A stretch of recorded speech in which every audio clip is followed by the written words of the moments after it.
What's going on, everybody? So we got an Otter Vortex Pro Resort, and we're going to do a little unboxing. This is the 103 square foot insulated Otter ice fishing tent. I got it perched up here on some logs just because I don't want to get the box all full of snow. This is the first time opening it, so let's see what's inside. I'm going to go and wrap this all back up and put it underneath my Christmas tree, just because I can and I want to, because it looks cool.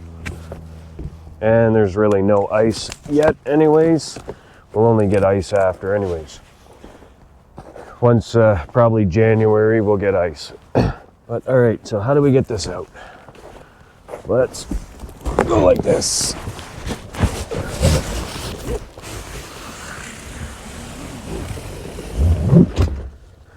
Ta-da!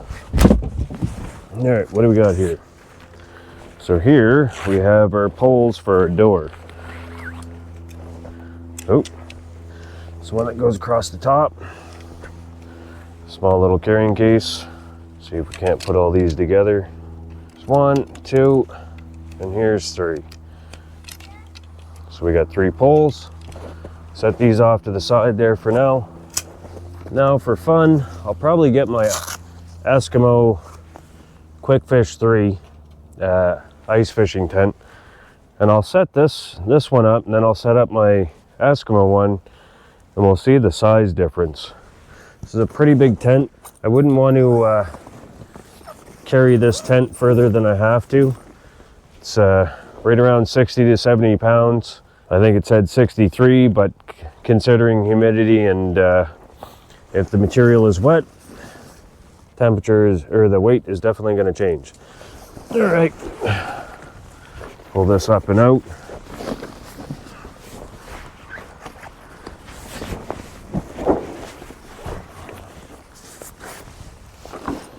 What do we got in the bag? Ice poles. It's got a nice hard, like a plastic bottom to it. Nice quick release buckle here. And I pinched my finger. So there's only one buckle. Yep. Move that off to the side. All right. It's pretty big. What do you think? Pretty big. Now, first time setting it up, it's only going to take a couple minutes, and I've never done this before. So that's looks to be our main door here. That's pretty convenient. Main door is there. Perfect. That way everybody can see. I don't really have to move it around too much.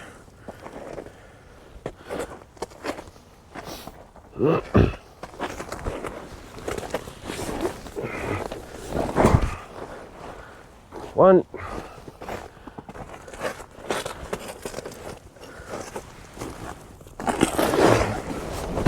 Two.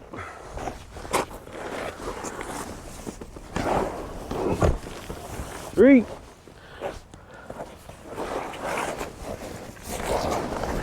4.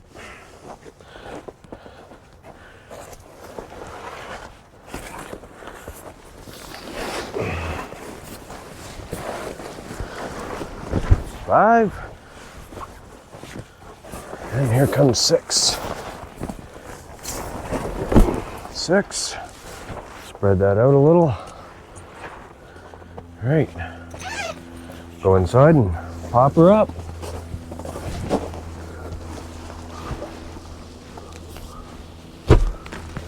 Perfect.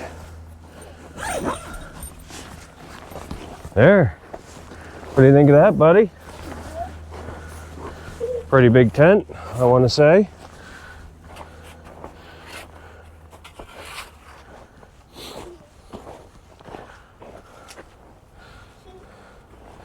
He's already getting his holes dug. Gonna start fishing, are you?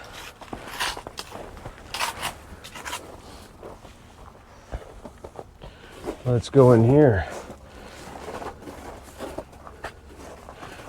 So down here in the corner, we got some ice rod holders, or if you wanted to put a flashlight or something in there, a couple storage bags, kind of nice.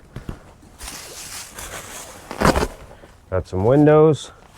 Oh, that's nice. They even got Velcro on the walls here to strap open your window.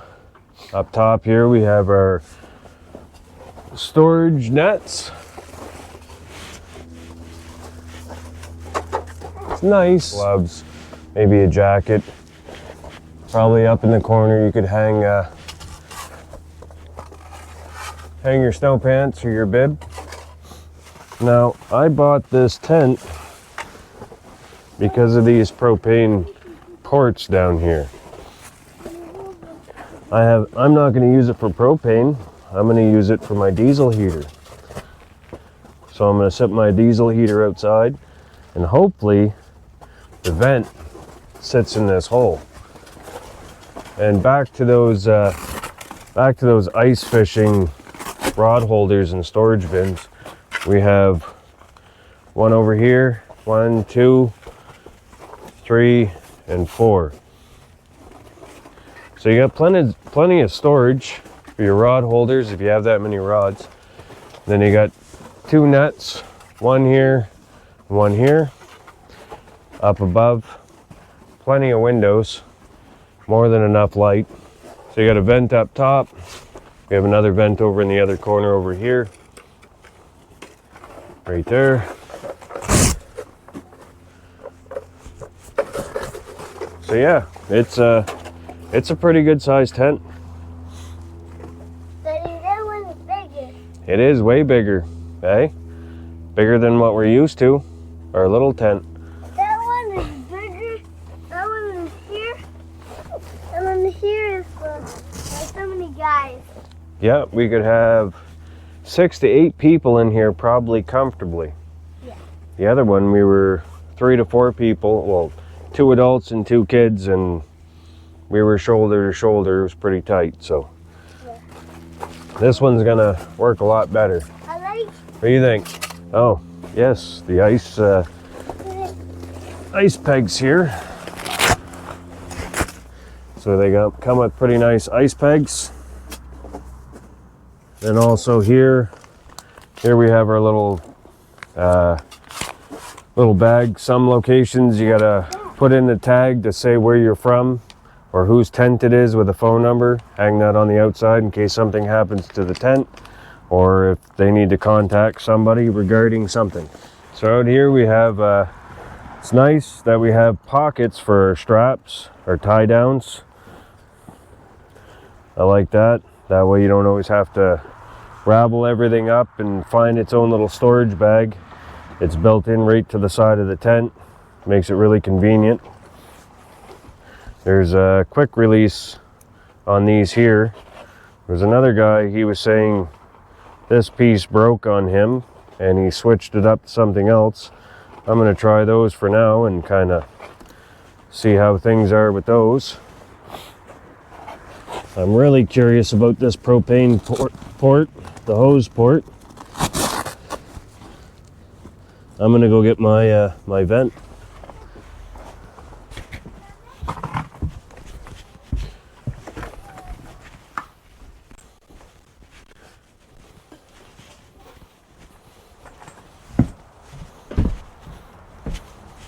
Beep beep.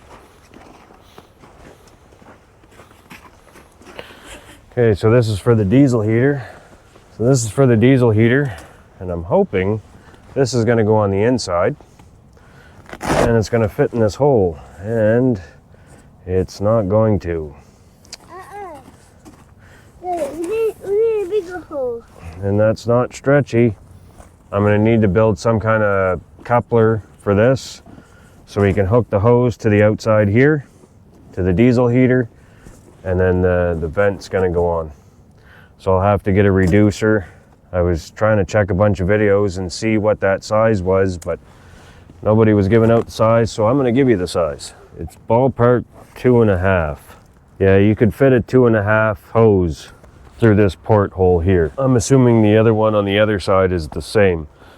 Yeah, so the porthole on the other side is the same, 2.5 inch by 2.5 inch. That's with it being a little bit stretched. I believe I could fit a pipe.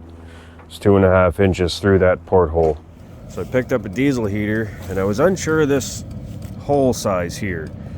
Anyways, the pipe that goes through here on the wall, see if I can't get some lighting here. The pipe that's going through here, that's a 2-inch pipe, water pipe. It's just like a coupler piece. So there's a little bulge on this side, a little bulge on the other side. So I used this band clamp. Use this band clamp here to crush the pipe down and to get it to hook up to the other pipe.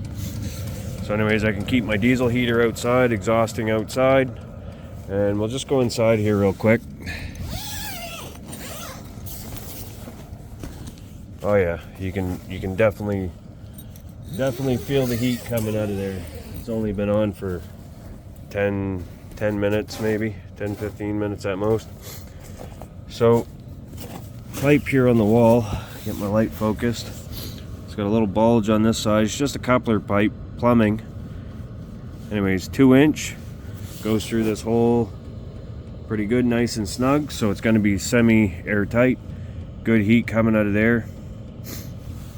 Put an extension wire on my my battery for the diesel heater. Just keep it outside of the tent. Now I can just get some flooring down, insulate the floor a little bit from the ice, and should stay fairly warm. So this here is going to be just like a little bit of a size comparison from the Eskimo Quick Fish 3 to the Otter Vortex Pro Resort. I think this one here is 34 or 36 square feet. That one's 103 square feet. So this tent should be, well, 3 times the size, a little over 3 times the size. Now if I had to hike, this is the one I would, if I had to hike and I didn't have a lot of people coming with me, this is the tent I would probably bring. If I was just kind of going out by myself. If I'm going to go on a big adventure, I'll take the bigger one. This one here is a non-insulated. The Eskimo does look taller, but it's not. The Otter is definitely taller and a lot wider. So yeah, when we're in the Eskimo, the square footage is quite small. And if we look at the Otter, square footage is quite big. So we're going to have all kinds of fun. Make sure you hit that like button, hit subscribe. We'll see you in the next one. Thanks for watching.